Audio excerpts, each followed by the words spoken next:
Aloha! Here we are, breakfast on the Big Island this morning. Bill, and we have Peter over here. Peter has been harvesting the coffee from Bill's farm. Peter and Melissa have both been out there taking down the beans because I've been too busy with everything else, and so they're in charge of the coffee here these days, and Peter's been doing an outstanding job. Another one of the local horticultural geniuses here. And this morning, what we are doing is we are cupping the coffee. It's not the first time. We tried this before, so we knew that this stuff is awesome, dude. It is totally world class. I mean, if I never had another cup of coffee that I had to drink in the rest of my life, I would be so pleased with what's coming off this field. Now, of course, you know, part of coffee is genetics, and so the types of bushes we got out there is affecting this. Another big part of it is the way Peter's been processing the coffee, because we're picking it just right, they're nice and ripe, getting rid of all the damaged beans, low-class beans, and so we're only using first-class stuff in here, which usually when you're buying commercial coffee, it's probably not quite so well sorted and handled. But past that, the whole thing has to do with the weather and the soil, the general environment here produces a cup of coffee that's like totally to die for. Yeah. Mild, good body, nice flavor. Yeah, I mean, let's see. What do you think? You tell me. And what do you think? This cup at this roast, I'm getting kind of woody flavors a lot. I get oak. Yeah, oak. And now see, now you're at this roast. We're what? Kind of like halfway in between a medium and a dark. Yeah, like a medium dark. You know, somewhere in between medium and full city. Well, this has been really interesting experiment, because generally, I know when Peter first took some of this out of here and roasted it at his house and told me, well, the medium roast seemed to have better character. I said, well, Peter, I like dark roasted coffee. Generally, to me, when I get a medium roast coffee and I put it in my mouth, the first thing that happens is the acidity comes off the top. Right off, that I'll hit the acid quality of the coffee, and that kind of turns me off. I don't really like that very much. But on this stuff, when I tried the medium roast that Peter done, instead the acidity was underneath. All the other more interesting principles of the taste were over the top, and so I got the woodiness and the oak, you know, and a few other notes that I'm having a hard time describing some of them, but they're there. There really are. It's a very complicated flavor in this bean, but when we tried a dark roast, it really came out tasting to me just a whole lot like Kona coffee with not as much acid. That was my opinion. Of course, we got a lot of Kona bushes in the field, so that's natural. We're on the same island, but it doesn't taste like Kau, which is halfway in between here and there, you know. Yeah. Usually I was thinking that, you know, coffee is most acidic and strongest in the Kona side and the sun and the heat, and Kau being halfway between. It was sort of in between the two, and that Puna being a wet and cooler climate, the coffee tends to be more subacid, but sometimes to me the local Puna beans are too mild or characterless. And this is not. It's not a characterless coffee. It's very complicated. Anyway, in this in-between roast, we got something here that I just totally, it's to die for, man. One of these days, maybe we'll even have it for sale. In the meantime, the rest of you are just going to have to swing by Bill's house for a cup in the morning if you really want it, because we're going to hold on to all this. Anyway, over here we got, this is just a little home roaster that Peter picked up to get this project started. He's gradually accumulating equipment, and the beans have been going out to other guys to get them processed. We got more machinery. So what's the process here, Peter? Tell me about it. Yeah. So we would pick the cherries, and then we crush the cherry. Yeah. There you go. That's good, right there. This is the raw parchment after the cherries have all been fermented for a couple days in water, stripping off all the pulp, and you'll get down to where the seed coat of the bean has this kind of sandpapery texture. So we took that and brought it over to the mill. You know, luckily here in Hawaii there are big coffee companies that will mill your green beans for you. So this is some of our own green coffee after it's come back from the mill. It's got kind of a green pepper smell, grassy smell almost to it. And then it goes in the roaster depending on how dark or light you roast it, it really changes character. It puffs up as you're roasting it, which is kind of cool to watch. And the smell is just heavenly. Yeah, so here we are. We've got the roaster started. This thing is a Nesco professional coffee roaster. Well, it's a professional home coffee roaster, right? Because, I mean, there's no way you're going into business like that. Yeah, this is 3 ounces at a time. You know, this is, everybody does what they can do. I mean, we could spend $5,000 on a giant roasting machine, but we just don't have enough coffee picked at the moment to bother with that either. So, you know, you start where you start. I hear you got yourself a hand, what was it, not a pulper, but a... Miller, yeah. For knocking the chaff off? Yeah, knocking the parchment off. Parchment, right. But that's what we took in to get done too. It's a lot of work. You know, a person can pick maybe a 5-gallon bucket in 2 hours, 3 hours, and then after that's been pulped, you might get, that's 30 pounds, so you might get 3.5 pounds of coffee out of it, 4 pounds of coffee out of it. And that's not including the time it takes to do all the fermentation and washing and sorting. So well, there's probably in 4 hours per bucket or so for your 3 pounds of coffee. My goodness. Yeah. Yeah, so, you know, the good news is that Hawaiian coffee is some of the most expensive on earth. But, I mean, there's probably 2 reasons for that. One is, this is a U.S. economy, folks. I mean, this is union-made coffee in America, and so it's on American wages. That's definitely what controls part of its cost. The rest of it, though, is scarcity. There isn't that much of it. You know, I mean, on this island, most coffee farms really aren't much more than a couple of 2-3 acres, usually. Right. Yeah. You know, I mean, I heard Greenwell last I heard had about 35 acres or something. They're probably buying from smaller people, too. Everybody else. Oh, yeah. Yeah. And so, you know, there's not that much of this coffee around. And the rest of it has to do with the fact that Hawaii does produce some of the most extraordinary tasting coffee on earth. Now, so you're limited. You got a little bit of coffee, you got American wages, and the coffee is really good. And so that's where we're at. Now, as far as making a living on this, yeah, you can do it. But man, it's a hard work. It's sort of like I used to work as a musician, you know. That sucks for a living. Picking coffee ain't the world's easiest job either, but I guess it beats the heck out of working at Burger King, huh? Yeah, that's for sure. You're your own boss. You're out here in the open air with beautiful views. That's right. That's so right. You can kind of start to smell it now. It's started turning from that green to a little bit more yellow. Okay. Some kind of grainy. Yeah, there's almost like a very, very subtle resiny smell in Yeah. the air. Like a rosin. It's interesting. I never noticed that before. I'm going to have to add that to the note in the coffee. There's a subtle rosin flavor. And you can see where we started off, we were just above this dark roast line here, and it's already starting to puff up to the fill line mark there. So it's kind of like making popcorn. When we It gets finish, bigger. it'll be like up to here. Wow. Well, there's very few things that when you get done working with them, you got more than when you started. Yeah. I like that.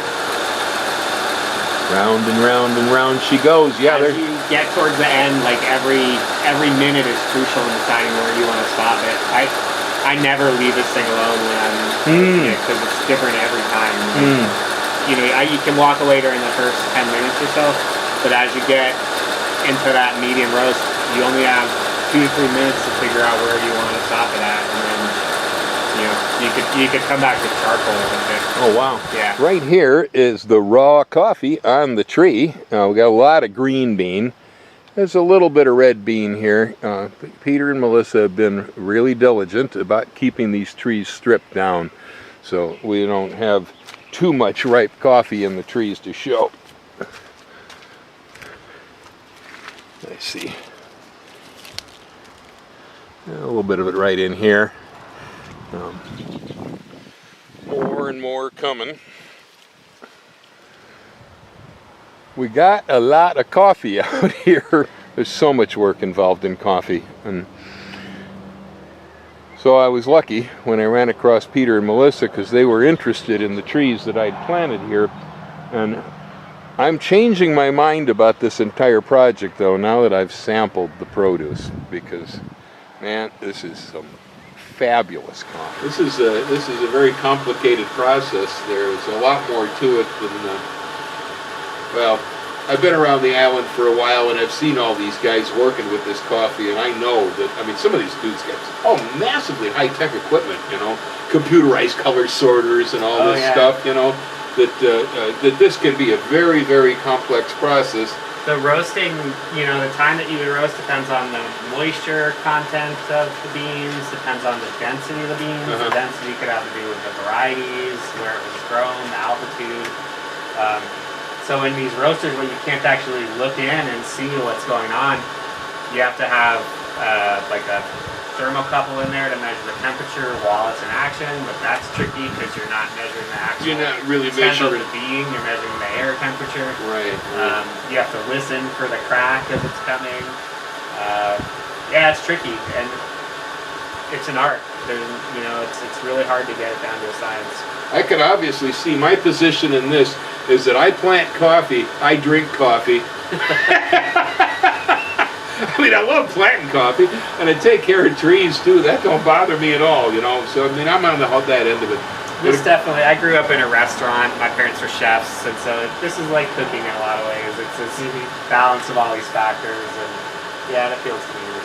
Now I'd say, you know, we're approaching like a medium, like a true medium. Yeah, it's starting to look like coffee a little bit there.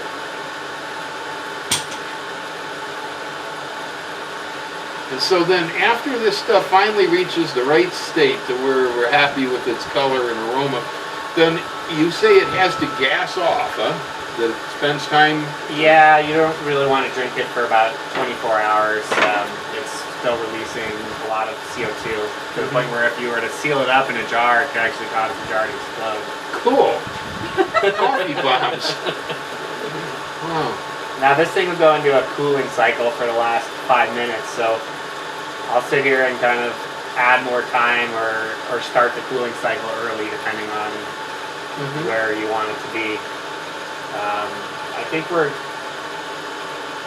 still probably not quite at that level of roast that I brought you guys. That was good. Do you want? Let me grab that bag so we can just hold it up and kind of check. Yeah, for matching comparison. Huh? Well, the character of it does change constantly. There's one smell after another coming out of that thing. I guess you get good at this after a while when the nose might tell. We're still a ways away. We're a ways off, huh? Yeah, so this right here, that was what we decided was the perfect, huh? And this isn't quite dark. It doesn't have any oil coming off it, so it's still really not even at a full city. Well, the darker roast, like I said, it didn't ruin the coffee. It was fine, but it just didn't seem to bring out the best character. Whoa. Yeah. It's noisy. That's the first crack. So this would be like right at a medium if we stop it here. Okay. What's cracking? It's just like popcorn popping or whatever. Seed they call opening? it first crack and second crack. At a certain Expansion of the temperature, bean? it just expands.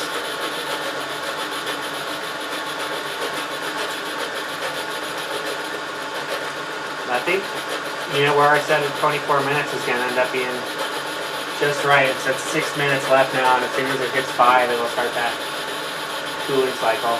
Well, I'll tell you folks, this here is full circle. I mean, Ellen and I first met over cups of coffee. We both loved coffee. I mean, it was a point in time where I considered opening a coffee house even, but then of course Starbucks and Pete's and all those guys got in on it. I said, oh, forget that noise. It was hard to compete against the monsters, but so I gave up. I come out to Hawaii and I planted coffee instead. I mean, here we are, man. This is not exactly commercial scale, but we're getting to the point where coffee is now under our thumb and all around our house. You smell it change again, just there. Wow, it is. It's such a complicated aroma. My God, what's going on now? It's in the cooling cycle, and I would have stopped it, but I think it'll continue to darken a little bit during the cooling, so I think that's pretty much about right. This is hard process, isn't it? Judging. I see it's still darkening slightly. Just looking at it. I mean, I had some Sumatran this morning before you brought this by, but come up. Come up. Yeah, that's some pretty potent stuff that way too. The lighter roasts have more caffeine, which is a lot of people don't think that they go. Black coffee really Strong, but yeah. The heat actually kills some of the caffeine when you're roasting it. Yeah, there's balance between dark flavor and strong, actually, reaction. Yeah. There's also the excitement, Bill, of doing this that Oh, I know. It makes a great The- smell the- and everything. not only the caffeine's got you going, but Yeah, well, that's the This whole. part is hot though. Like, got a If bowl you or s- something we could pour it out in? Sure. If anybody travels in the Midwest and Wisconsin and places, you know the breweries. If you're from California or you're a tourist in Napa, Sonoma, or Mendocino, you do wineries. Here in Hawaii, we do have some breweries and some wineries, and they're worth noting. But it's the coffee farms where it's really at. Everybody who does coffee in Hawaii seems like they're totally cranked on caffeine. And there we are. Wow, man. Yeah, take a good house there. Well, that's some beautiful stuff. I'm telling you, this is a major process. We started planting the trees back in, oh my goodness, let's see, most of them started about 2007, and I think I stopped planting trees about 2015. So we were at that for a good 8 years of sticking the trees in the ground, and not every one of them is quite ready because the hurricane knocked a lot of them over and we had to straighten them up. But yeah, this year, next year and two, I think the trees will really start to come on. And so there's just the process of locating a site and getting the trees in is a good part of it, but then there's all the rest of this. I can say during the whole part where I was processing these and picking these, I'm going, is this going to be any good? You know, it wasn't until I tasted that first cup that was roasted right that I felt like, okay, this was worth it, you know. It's worth it. I'm telling you, there's nobody yet. We haven't exposed the world to this, and I'm going to be careful about it, even though I'm putting it on camera. And now you all know our great secret that our coffee is awesome. But everybody so far who's tried this coffee, who's a coffee lover, I've seen no negative reactions here whatsoever. This is something. It actually I think it tastes better than a lot of the other coffee I've had here on the island. This is really good. Yeah. Man, it's almost perfect. It's not too acid. You know, it's got nice character in the flavor. It's really smooth. It doesn't even seem to make the mouth taste nasty. Sometimes with coffee, you get an aftertaste that you gotta get the toothpaste out and clean. It doesn't do that. No, Almost there's not a lot cleanses of the palate. bitterness. You know, I'm a pretty picky coffee drinker. I get headaches if I drink coffee, and it kind of hits me right here in the jaw. Really.